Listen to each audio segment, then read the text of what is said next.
19 de junio de 1914. Hillcrest, Alberta. La mañana cae sobre el paso de Crow's Nest, con la falsa calma que también conocen las ciudades industriales. Los hombres bajan a la mina porque es lo que exige el día. Las lámparas se mueven en la oscuridad. El acero retumba. La madera cruje. La mina recibe a otro turno y durante una breve hora la rutina se mantiene. Entonces la montaña se convulsiona.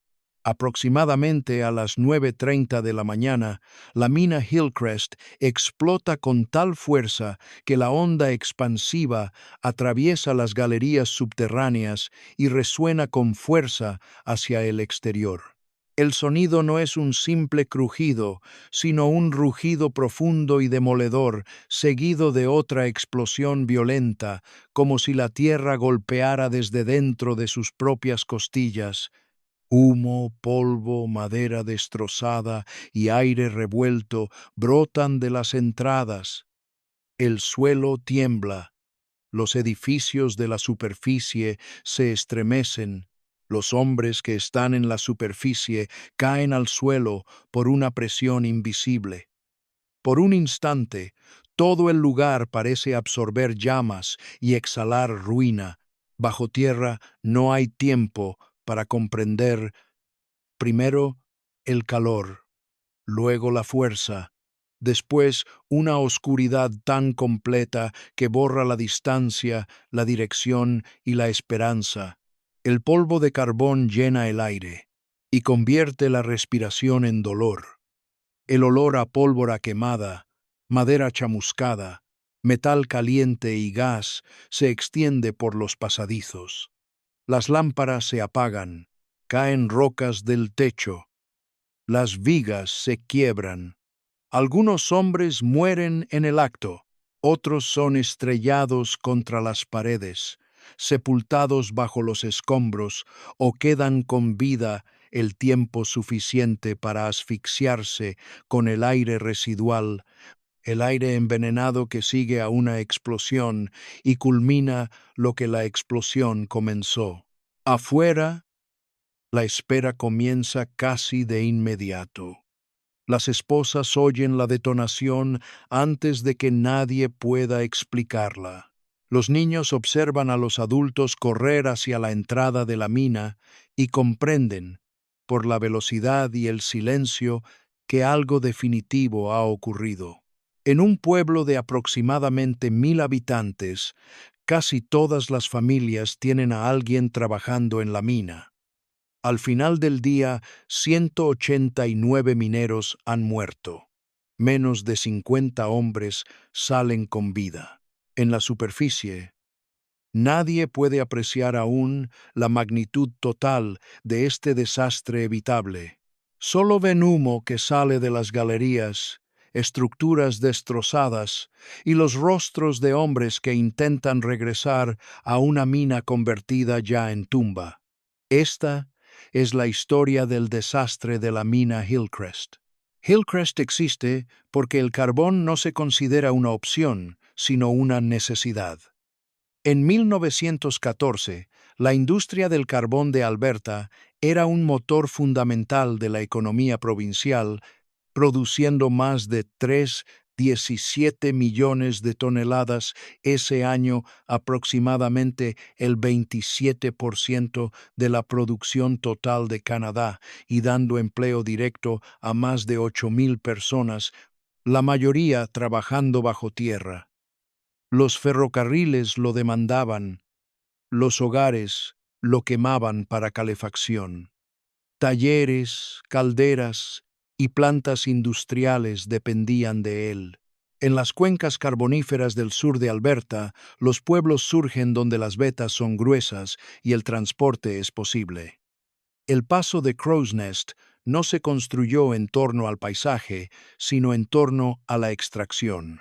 Aserraderos, ramales ferroviarios, barracones, oficinas de la compañía y hileras de viviendas de trabajadores se configuran en torno al simple hecho de que el combustible debe seguir fluyendo. Esa demanda le confiere a la mina un aura de utilidad que oculta su violencia. En apariencia, la lógica suena práctica, incluso respetable.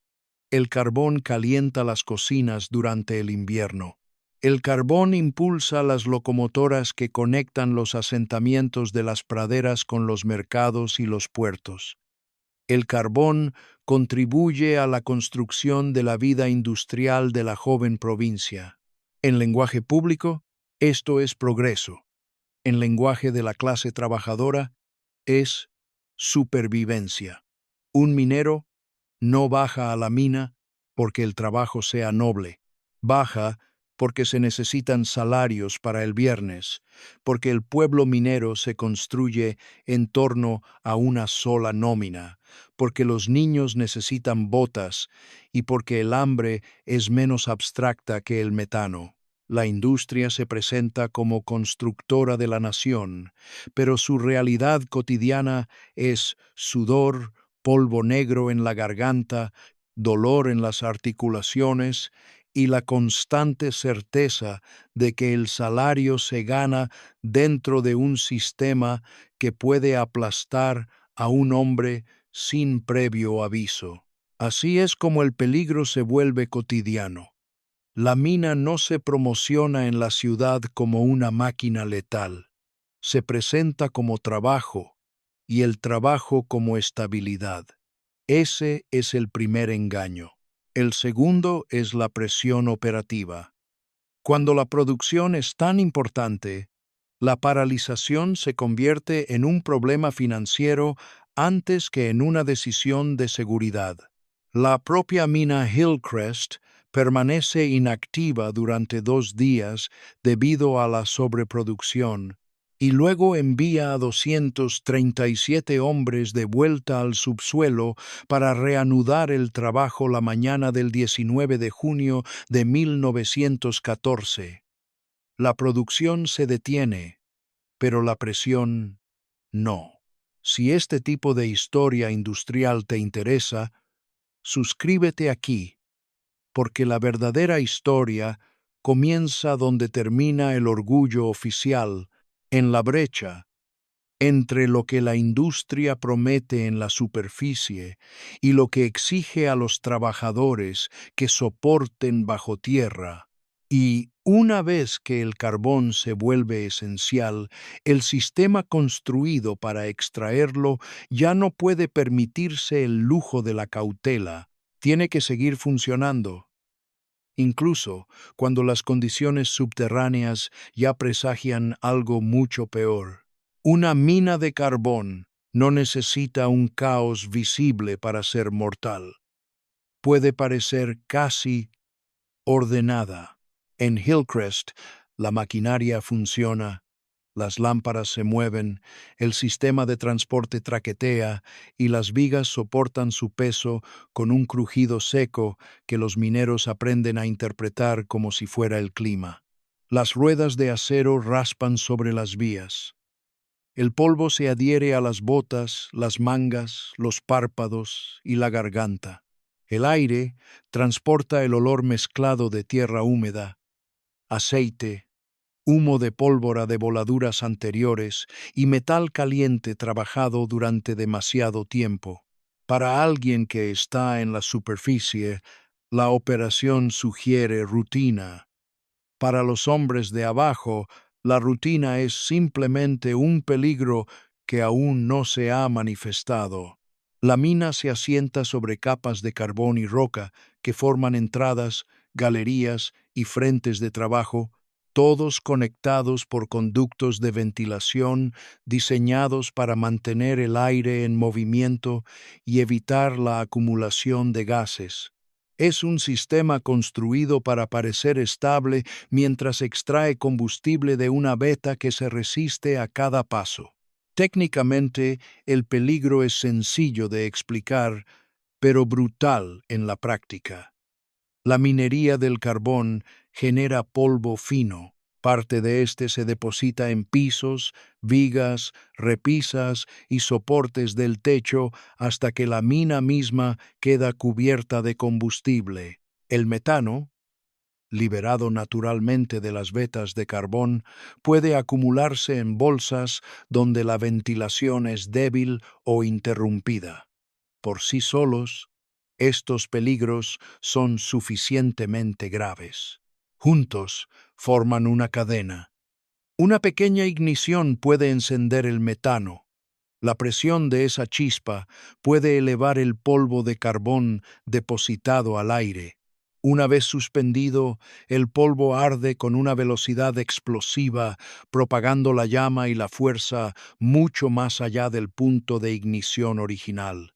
Por eso, una mina puede parecer tranquila incluso cuando acumula violencia en capas demasiado delgadas para ser percibidas y demasiado extensas para escapar.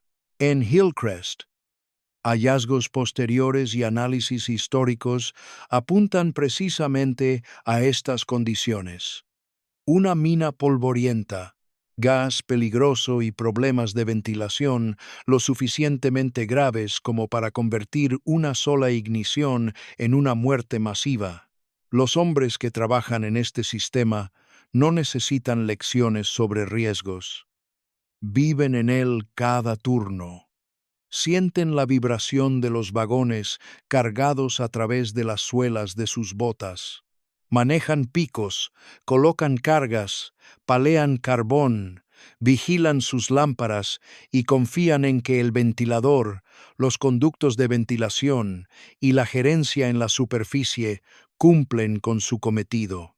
Esa confianza es la parte más cruel. El trabajador puede oír una viga suelta y oler los residuos de la voladura, pero no puede ver el gas formándose en un rincón ni medir la cantidad de polvo que se ha acumulado en los caminos y las galerías.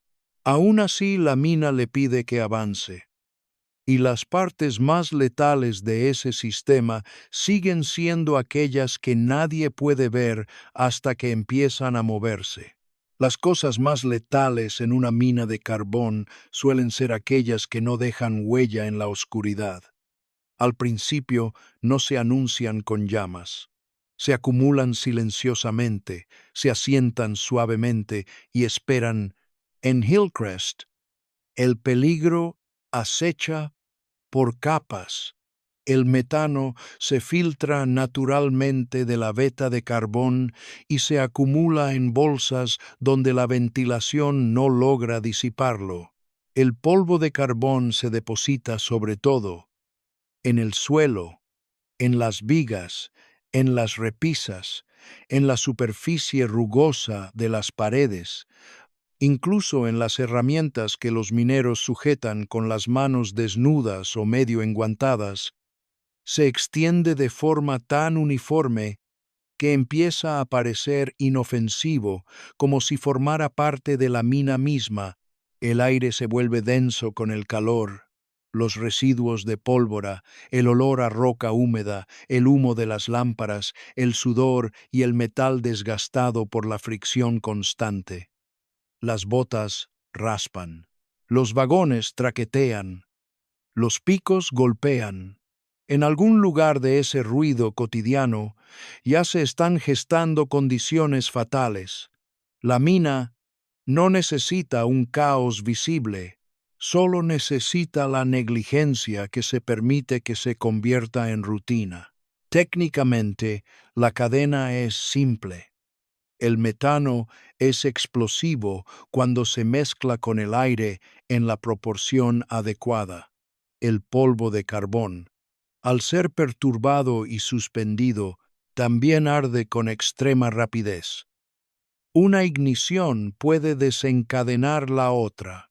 Un pequeño destello de gas puede lanzar polvo depositado al aire, y una vez que ese polvo está en el aire, el frente de explosión se multiplica, viaja más lejos, impacta con más fuerza y mata más allá del punto donde aparece la primera chispa.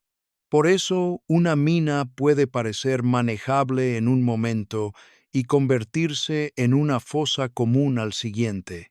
Los hombres pueden evaluar el peligro con los métodos de la época, pueden interpretar el comportamiento de las lámparas, pueden confiar en las inspecciones, pueden confiar en la experiencia, pero nada de eso le da a un minero un control real sobre una bolsa de gas invisible que se forma en un rincón muerto o sobre un camino minero cubierto de suficiente polvo seco como para propagar las llamas como si fuera pólvora esparcida en un sendero. Y luego está la fatiga. No la fatiga dramática, sino la fatiga industrial, esa que surge de la repetición, el aire viciado, la oscuridad, el ruido y la presión diaria por seguir trabajando porque las interrupciones cuestan dinero y los salarios se necesitan en casa.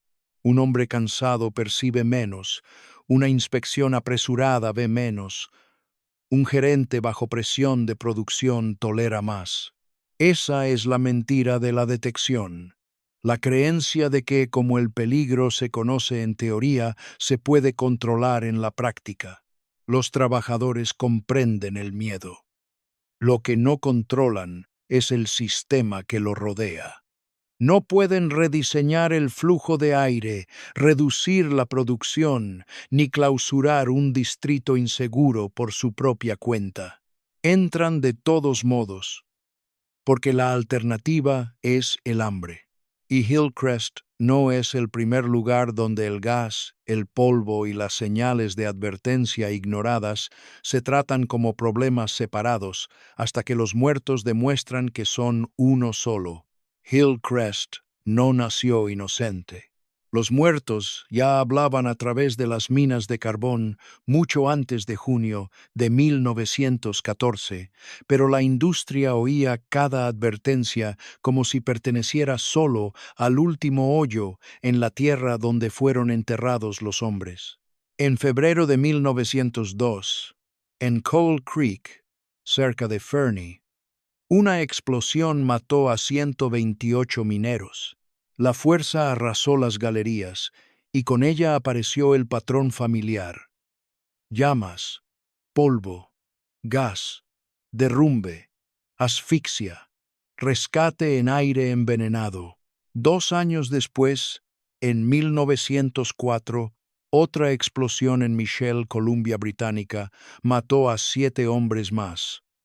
Luego, en 1910, el desastre de la mina Bellevue en Alberta se cobró 30 vidas. Estas no son tragedias distantes, separadas por diferentes tipos de trabajo.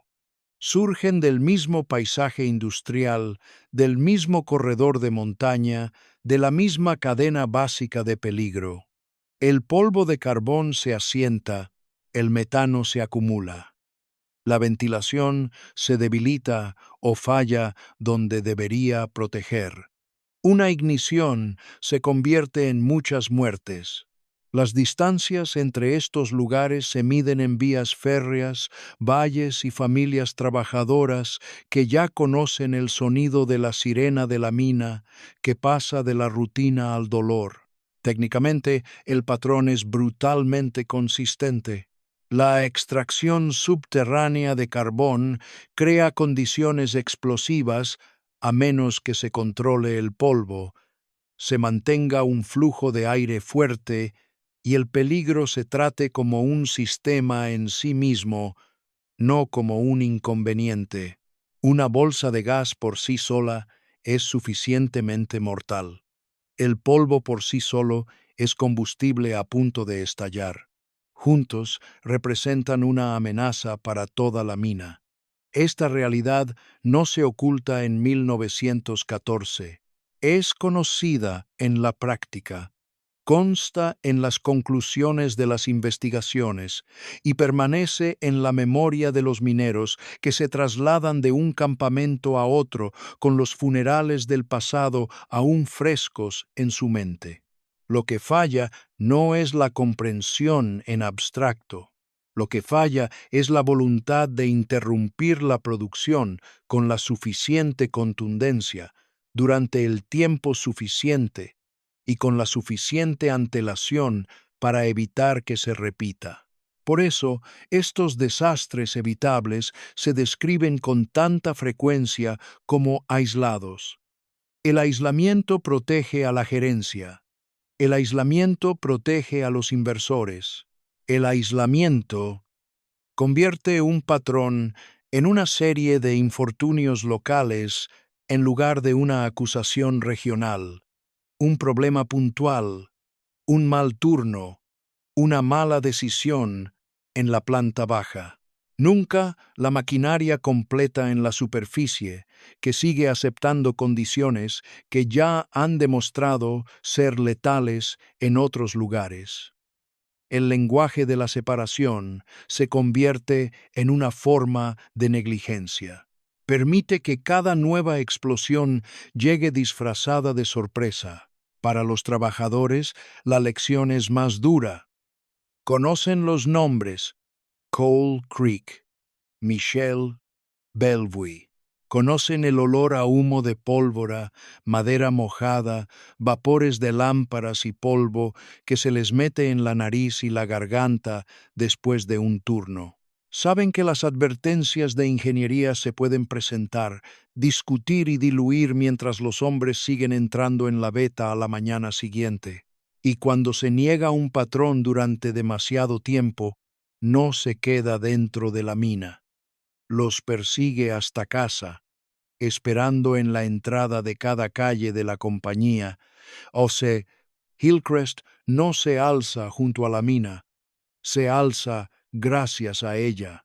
Cada calle, cada cocina, cada pensión, cada niño que espera en una puerta vive a la sombra de la mina y de los salarios que paga. Para 1914, Hillcrest era prácticamente un pueblo minero, un lugar organizado en torno a la extracción de minerales. Aproximadamente 1,000 personas vivían allí, y la mina marcaba el ritmo de vida de casi todos. Los hombres salían al amanecer con lámparas, fiambreras y el polvo de carbón ya incrustado en las costuras de su ropa del día anterior. Las mujeres mantenían sus hogares con un sueldo que nunca era lo suficientemente estable. Los niños crecían con los sonidos de la industria como parte de la vida cotidiana. El traqueteo de los coches, el gemido de la maquinaria, el silbato, el lejano zumbido metálico que resonaba en el valle. Algunas mañanas, el humo se cernía en el aire. Un fino polvo negro se depositaba en los alféizares, en los porches, en los puños y los cuellos de las camisas. Incluso en la superficie, la mina dejaba su huella. La dependencia es total. La empresa proporciona empleo y el empleo determina si una familia come, se queda o se va. Los comercios dependen de los salarios de los mineros. Las pensiones se llenan porque la mina aún necesita hombres, iglesias, escuelas y la vida social crecen en torno a los sueldos que se ganan bajo tierra. Así es como el riesgo se normaliza. Cuando un pueblo entero depende de una sola industria, el peligro deja de ser una advertencia y se convierte en algo cotidiano. Los hombres saben que la mina puede matarlos. Sus familias también lo saben, pero el conocimiento no crea alternativas. Solo crea un temor que hay que soportar antes del desayuno. El trabajo en sí no es interminable, como a veces lo imagina la memoria colectiva. Los mineros subterráneos de carbón de Alberta ya trabajan 8 horas diarias por ley. Pero 8 horas en una mina llena de gases y polvo no son una bendición. Siguen siendo 8 horas en la oscuridad, bajo el peso de la mina, respirando aire viciado y humo de pólvora, atentos a los sonidos importantes, el movimiento de una viga, un cambio en la ventilación, la vibración sorda de la maquinaria que transporta riesgos a través de la roca. La ley puede establecer un horario, pero no puede humanizar el sistema. Esa es la verdadera amenaza. La mina no solo pone en peligro a los hombres que entran en ella, sino que sitúa a familias enteras dentro de su área de influencia económica y les exige que acepten las condiciones. Las esposas viven con la posibilidad de enviudar repentinamente. Los niños crecen aprendiendo que el regreso de un padre nunca está del todo garantizado. La comunidad sobrevive confiando en una industria que ya ha demostrado, en todas las cuencas carboníferas, lo que sucede cuando la producción supera la prudencia. Y cuando ese tipo de peligro se vuelve lo suficientemente común, la línea que separa el lugar de trabajo del hogar comienza a desaparecer. Sucede en menos de un segundo, y entonces la mina deja de ser un lugar de trabajo, se convierte en un arma dirigida contra los hombres que la mantienen en funcionamiento. Aproximadamente a las 9:30 de la mañana del 19 de junio de 1914, en las profundidades de la mina Hillcrest, se detona una carga cerca de antiguas galerías. Lo que sigue no es una detonación limpia y aislada, sino una cadena de violencia que avanza más rápido que el pensamiento.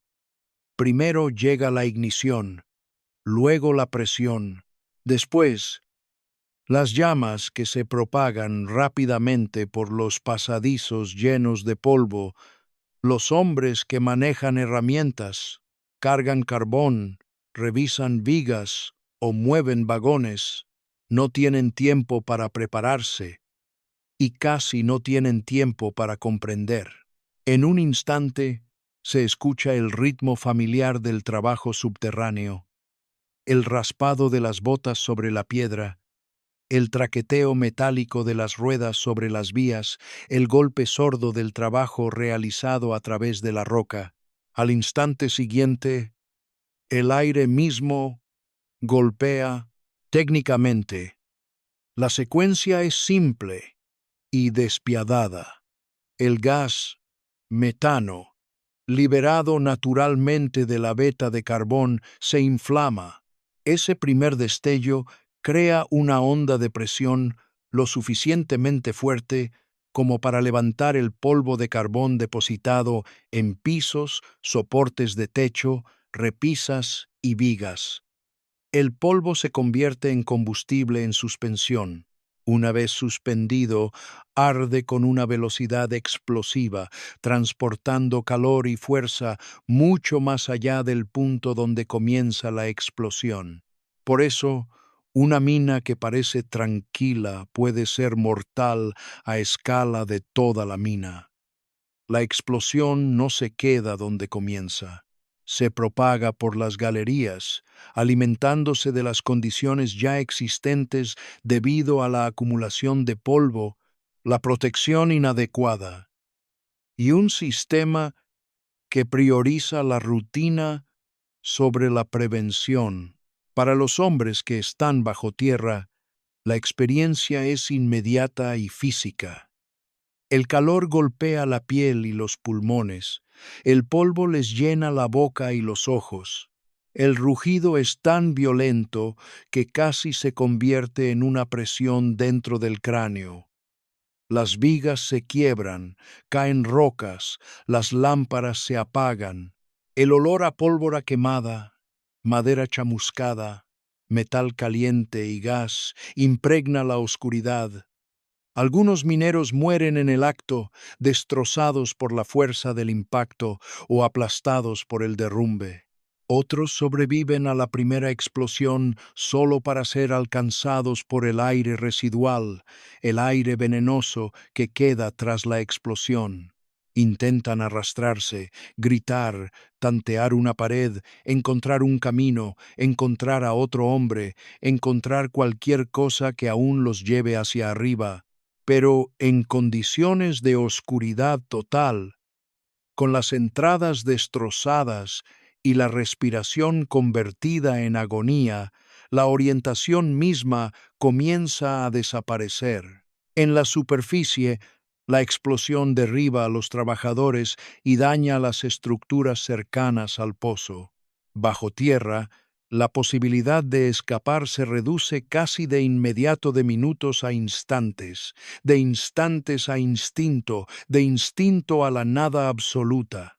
Esta es la cruda realidad del desastre industrial. El trabajador asume el costo final de peligros que no controla. Él no diseña la ventilación. Él no decide cuánto polvo se tolera. Él no elige si la producción se detiene el tiempo suficiente para garantizar la seguridad. Él simplemente está dentro del sistema cuando éste desata su violencia. Y cuando cesa la primera explosión, la matanza no termina ahí. La fuerza ya se ha extendido más allá del punto de origen y el círculo de destrucción apenas comienza a expandirse. La explosión no se queda bajo tierra. Rompe la frontera entre la mina y el pueblo en un instante, convirtiendo el pozo, las obras de superficie y todas las vías de rescate en parte del desastre. En Hillcrest, la violencia emerge de las galerías con una fuerza descomunal. Aire, llamas, polvo, madera astillada y escombros son lanzados a través de las entradas y contra las estructuras de la superficie. Los hombres fuera de la zona principal de la explosión son derribados por una presión invisible. Los edificios tiemblan, las ventanas vibran, el aire matutino se llena de polvo negro, humo y el olor penetrante del carbón quemado, la madera chamuscada, el metal caliente y el gas. Luego llega el silencio repentino que sigue a una gran explosión, un silencio opresivo, más denso que el ruido. Es el silencio de un sistema colapsado. Familias, trabajadores de superficie y gerentes comprenden de inmediato que la mina no solo ha sufrido daños, se ha vuelto inaccesible, inestable y aún mortal. Técnicamente, esto es lo que sucede cuando una explosión en toda la mina sobrepasa el espacio destinado a contenerla. El pozo y las estructuras de superficie no están separados del sistema subterráneo. Son su extensión. Las rutas de ventilación, las conexiones de los elevadores, las aberturas de madera y los puntos de acceso se convierten en canales de presión y veneno una vez que se propaga la ignición. En Hillcrest, la explosión daña la planta de superficie alrededor del pozo N-Terredo 2 y destruye una de las entradas principales. Esto tiene consecuencias inmediatas. La ruta que los mineros utilizan para descender, transportar, ventilar y rescatar queda ahora parcialmente destruida por la misma fuerza que ha matado a los mineros que se encuentran debajo. La contención falla porque la mina es una estructura interconectada. Cuando una parte se rompe, todo el sistema transmite el daño. Para los hombres que intentan responder, ese fracaso es brutal. Los rescatistas no entran en un vacío estable. Entran en un espacio destrozado, lleno de humedad residual, el aire tóxico que queda tras la explosión, donde el oxígeno escasea y cada respiración puede incapacitar al siguiente hombre que entre. Tienen que trepar entre los escombros, tantear el camino en la oscuridad y confiar en la ventilación dañada, sabiendo que aún puede producirse otro derrumbe o ignición. El gerente general, John Brown, corre a la sala de ventiladores e invierte el flujo de aire para empujar aire fresco hacia adentro, una medida desesperada que ayuda a algunos supervivientes, pero que también revela la magnitud del fallo. Esto ya no es ingeniería rutinaria, es improvisación de emergencia dentro de una máquina envenenada. Y mientras los rescatistas luchan por abrirse paso entre los escombros y el gas, la historia comienza a cambiar, pasando de la destrucción al recuento del coste humano que aguarda abajo. Para cuando el humo se disipa, el pueblo ya comprende la magnitud de la pérdida. La mina sigue allí, las calles siguen allí, las casas siguen en pie. Pero los hombres que mantenían unido este lugar se han ido en un número demasiado grande para que el dolor común pueda contenerlo. El saldo final asciende a 189 muertos, menos de 50 hombres sobreviven. En un pueblo de aproximadamente 1000 habitantes, esa cifra deja de ser una estadística por un instante. Se convierte en rostros en las puertas, nombres que se alzan en el aire, esposas que esperan en la mina mucho después de que la esperanza se haya convertido en ritual, niños que observan el camino esperando a sus padres que nunca regresarán. Entre los fallecidos, hay desde muchachos que apenas alcanzan la edad laboral hasta hombres mayores que cargan con sus familias a cuestas. Muchos son inmigrantes, atraídos a las minas de carbón por la promesa de un buen salario y retenidos allí por la necesidad. Un gran número proviene del Imperio Austrohúngaro. Muchos son de origen ucraniano. Hillcrest no solo pierde mineros, pierde a los hombres que pagan el alquiler, cortan leña, remiendan botas, alzan a los niños, hablan lenguas ancestrales en la mesa y mantienen a las familias unidas a este valle. La recuperación es un trabajo lento y arduo. Los rescatistas se mueven a través de entradas dañadas, sobre vigas caídas, bajo rocas inestables, entre el polvo que aún permanece en el aire y la humedad residual que convierte cada respiración en un riesgo. Los cuerpos se sacan uno por uno. Algunos están quemados, otros aplastados. Algunos presentan daños externos mínimos porque el veneno en el aire ha sido el causante de la muerte tras la explosión. Esta realidad técnica es crucial. En una explosión minera, las llamas y la fuerza son solo una parte de la destrucción.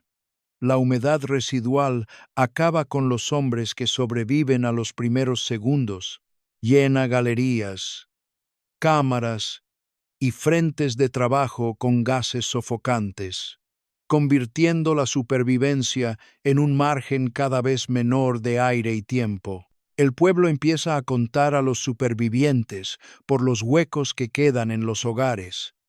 Las viudas se cuentan por decenas, los niños huérfanos de padre por cientos. Un cadáver nunca se recupera. Esa ausencia también importa. El desastre industrial no se conforma con los muertos que puede exhibir.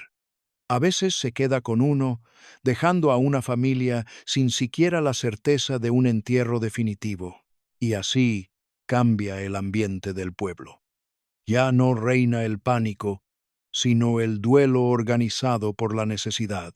Funerales, listas de nombres, ropa negra, iglesias abarrotadas, tumbas recién excavadas. Pero incluso aquí, mientras el cementerio se llena y la comunidad intenta comprender lo que se ha perdido, comienza otro proceso en la superficie, una búsqueda oficial de causas lo suficientemente concretas como para poder presentar una denuncia y lo suficientemente seguras como para que no se pierdan. Una vez que comienzan los funerales, se pone en marcha el mecanismo de explicación. Llegan los funcionarios, se formulan las preguntas, se toman declaraciones, se cuentan los muertos, se inspeccionan los procedimientos, se reconstruye la secuencia de los hechos. En apariencia, esto es rendición de cuentas.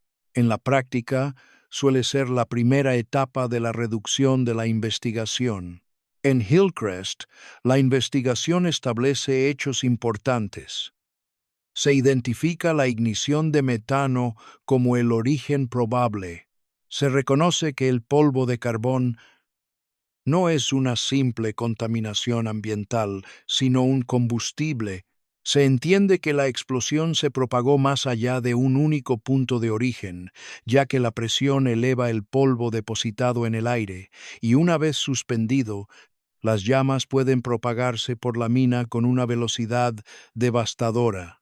El humo residual, la mezcla tóxica de gases que quedan tras la explosión, también se reconoce como una de las principales causas de muerte. Esto es crucial. Los hombres no mueren por un misterio, mueren dentro de una cadena de riesgos industriales conocidos. Gas, polvo, control deficiente y un sistema de ventilación que no protege a los hombres cuyos pulmones dependen de él. Pero la investigación tiene sus propios métodos. Busca las causas de forma que las instituciones puedan sobrevivir. Un distrito defectuoso, una carga peligrosa, un fallo en la ventilación, una infracción de la ley de minas que exige suficiente aire fresco en el frente de carbón. Estos hallazgos son graves y algunos son ciertos. Sin embargo, corren el riesgo de reducir el desastre a un simple incidente técnico en lugar de una situación tolerada. La mina no fue destruida por un único error grave. Fue destruida por un sistema que permitió la acumulación de polvo explosivo, que permitió que el riesgo se normalizara y que la producción continuara en condiciones que, como se sabe en todas las cuencas carboníferas, eran letales. Para los trabajadores y sus familias, esta distinción no es abstracta. Es la diferencia entre oír que la mina falló y oír que el sistema les falló. Los mineros no diseñan el flujo de aire, no establecen los estándares para la supresión del polvo. No deciden si una beta es lo suficientemente segura como para seguir operando. Cuando el lenguaje oficial se centra demasiado en el detonante inmediato, puede hacer que un desastre evitable parezca un fallo repentino en lugar del resultado final de una tolerancia continua. Así es como la responsabilidad comienza a diluirse. Se extiende hacia arriba lo suficientemente despacio como para no acumularse en ningún lugar en particular. Sin embargo, los límites de la investigación se hacen evidentes en lo que sigue. La economía del carbón en general permanece intacta.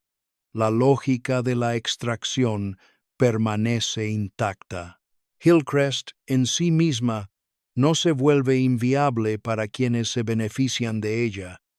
Se toma nota de las lecciones técnicas, la lección moral se atenúa, el sistema se ajusta, no se condena.